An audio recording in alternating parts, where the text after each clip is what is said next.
And so in 1990, Lady Bird wrote a letter to Scenic America, and she said, we all know the difference between a road that beckons, one that's enhanced by trees and flowers, meadows and mountains, and scenic views, and one that depresses. Too often, it's the roads to the big cities that depress. Long alleys of advertisements urging you to buy this or buy that. And unfortunately, her description of depressing roads remains all true today, but Scenic America's vision remains the same as Lady Bird's, and we think we can do better. So today we present recommendations that move closer to our shared vision. On highway beautification, we're going to talk about highway plantings on public lands and right-of-ways, particularly in urban areas, and also better controls of outdoor advertising, particularly in scenic rural America. Here's a slide that our friends from Florida, where state legislature and the State Department of Transportation have started permitting billboard companies to cut the public's trees so we can see their billboard commercials better. And it's not just happening in Florida, it's happening in other states too. It's happening in North Carolina and Georgia. I think Charlie Floyd told me that yesterday that in North Carolina, they're letting any business cut down trees so that we can see their businesses better. So our first recommendation is that this has to end, very simply. Whether it be in the form of state or federal legislation or even state or federal regulation, if it can be accomplished without legislation, there should never be a situation where we give permission and permits to private parties to come on the public land and cut down our public trees or remove them. So in fact, we think that instead of permitting the cutting of public trees, shouldn't we be encouraging the planting of trees along our public highways? So in my home state of Texas, we have something called a Green Ribbon Program. It mandates not the expenditure of not less than 0.5% and not more than 1% of every TxDOT contract that is let in non-attainment or near non-attainment areas under the Clean Air Act to be used for planting. So that's basically every major urban area in Texas that we have this Green Ribbon Program. This is I-59 in Houston, and you can see it's not just about plantings, it's also about highway design. There's some light features that actually the plantings are kind of climbing up. They look a little bit futuristic, but those are actually lights. And a little bit further down, you can barely see a bridge that goes across, and it connects neighborhoods. Cece Fowler's here, she lives in that neighborhood. The neighborhoods got together and asked TxDOT to depress the roads there through the neighborhoods, so there's nice sound blocks there. So it's a whole context-sensitive design concept that we think every state needs to adopt. This is an example from New Mexico at the top, and the New Mexico Department of Transportation has done context-sensitive design through the pueblos and in other places too for decades. So that's an example of one of the bridges into a pueblo that the pueblo actually helped design. At the bottom is one of the gateways into Rhode Island. And I would say that if you all haven't seen this, this is a best practices design guide that the governor of Rhode Island took the leadership on, and the Department of Transportation took leadership on. And this really gives a nice overview of the best practices of highway design in the country to create more beautiful highways. This is also on our website, I think, Max, is that right? Yes. So you can pull this up on our website. And it's in our white paper as well. There's a link. So we think that this kind of thing needs to be happening in every state. So other areas of concern, outdoor advertising. First, I think we need to talk about how much the taxpayers are paying to billboard companies when we need land to build our public highways. Just a little bit of background. Before 1978, when the government needed land for highways, the Highway Beautification Act actually allowed those billboards to be amortized over, say, 5 to 7 years so that they didn't have to purchase in cash compensation. So they were compensated, but they were compensated using amortization over time, not by writing a check.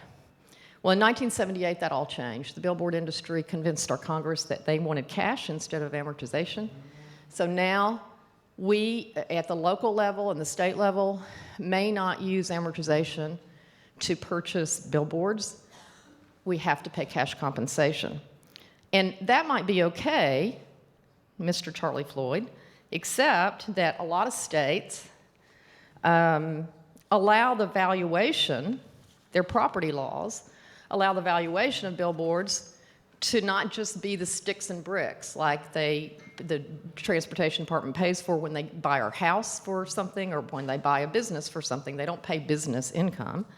Some states do allow future business income streams, such as this one in Minnesota, where the Department of Transportation paid Clear Channel $4.3 million for one digital billboard face, and it wasn't even removed.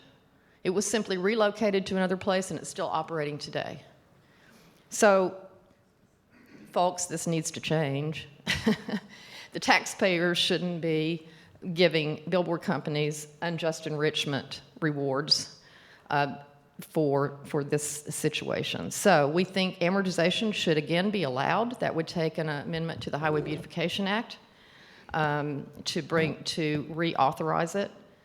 The second thing we think needs to happen is that state DOTs should work with their legislatures to assure that the taxpayers are paying just compensation only for the structure, the sticks and the bricks, not for future income losses.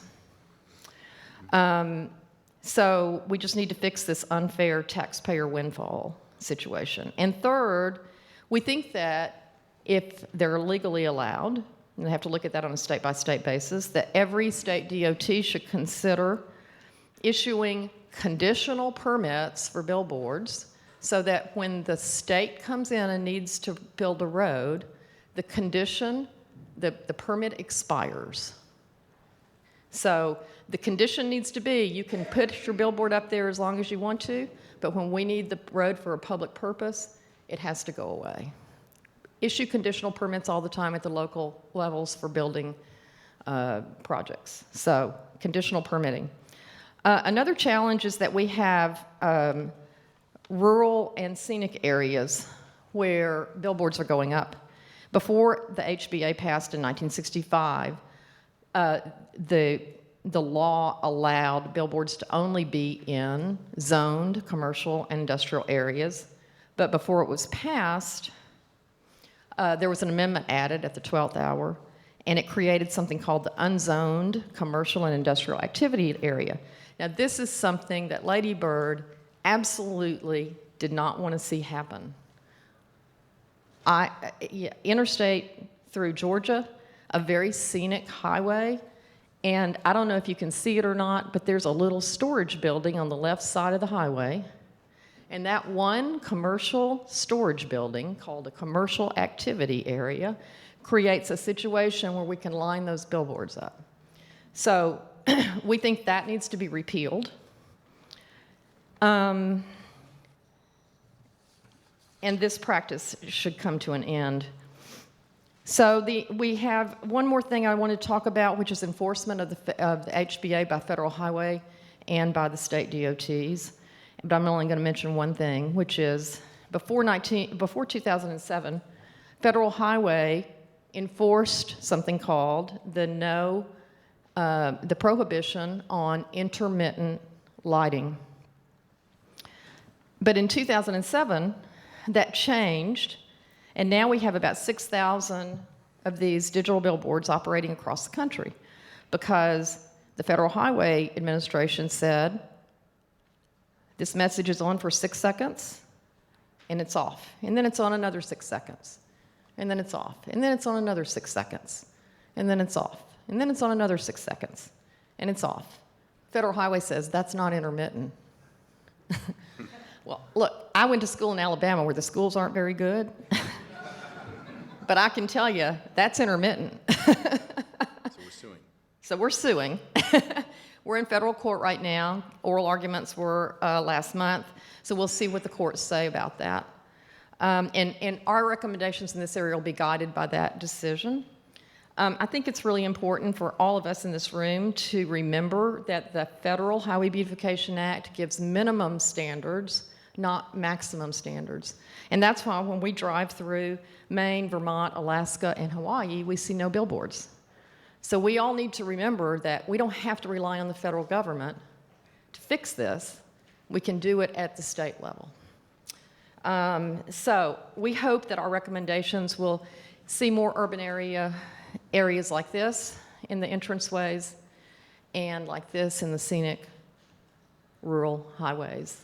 And Bill Brinton, my legal expert on First Amendment issues and all things of speech, will now give some sort of response. Criticism, critique, additions, or whatever. Well done.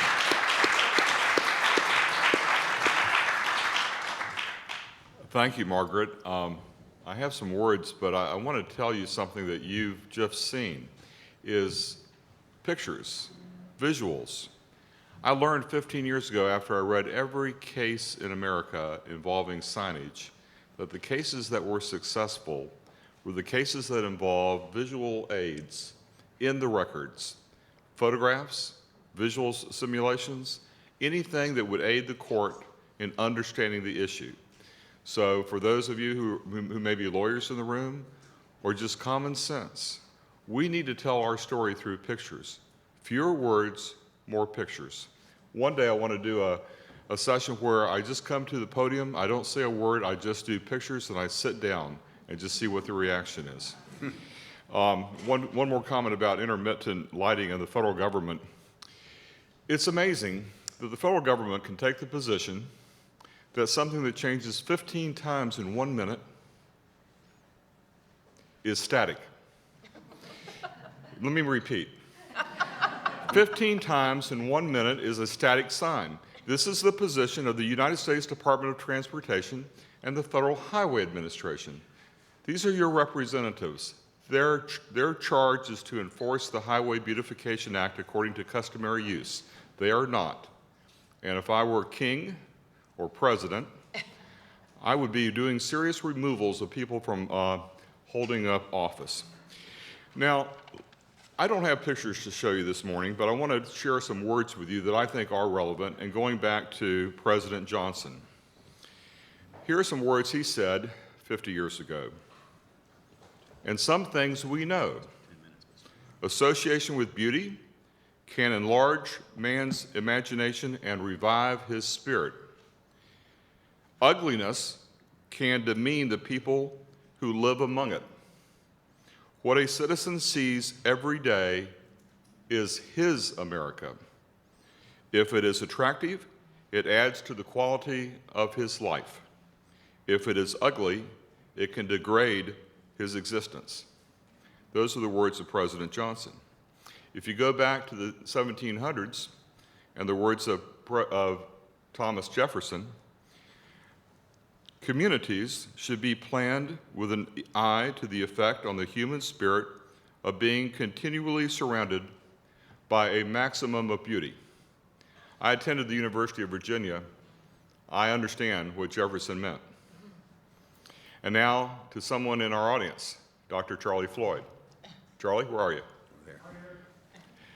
Now here are some words from Charlie Floyd in a sworn deposition some number of years ago. Although he's never been president of the United States, but these are his words. When asked where he would allow billboards if he had the ability to create controls, Dr. Floyd replied, quote, well, wherever communities felt that adding to visual pollution would be to their benefit.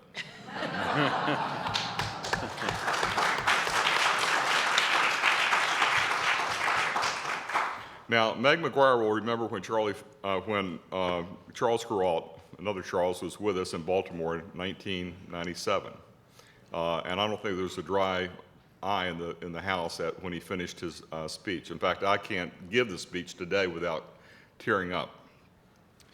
And what he said, and this is my one message today, we do need legislation, but the way it's really going to be done is place by place and one place after another by the people who live there. What I'm talking about is whether you're in Houston, Texas, whether you're in Jacksonville, Florida, wherever you are, Philadelphia, and there are people here throughout this room who did it in the place that they live. They weren't relying upon the federal government. They weren't relying upon the state government. They did it in the place where they lived. And Kuralt ended up at the end of the talk saying, ordinary Americans, I am persuaded of this with all my heart, ordinary Americans want a beautiful country. And that's true. We all know that's true. And one thing I share with people when I talk, and I'm going to be finished now, is I tell people about Hawaii. No billboards. 100 years ago, the residents of Hawaii rid that state of all billboards. Alaska, no billboards. In the late 1990s, the citizens put an initiative and referendum on the ballot that Alaska shall be forever billboard free. It passed with over 70% of the vote. Marion Fuller Brown, whose daughters are here today, led the effort in the state of Maine to rid that state of all billboards that occurred by the late 1970s, early 1980s. The state of Vermont, last time I was in this room with Mary Tracy, we were receiving some awards. The state of Vermont, and I think it was Senator Jeffords spoke, the state of Vermont rid that state of all billboards by the late 1970s, early 1980s. So there are 4 states that today are billboard free, and it was because of the people who live there. So that's how it's going to be done. And just one remark about the slides from Florida. You saw the before and after shot. What you didn't see was the ad copy, where all those trees were cut down to show the ad. The ad copy was, you should see the state you're in. Thank you very much. Yes, sir.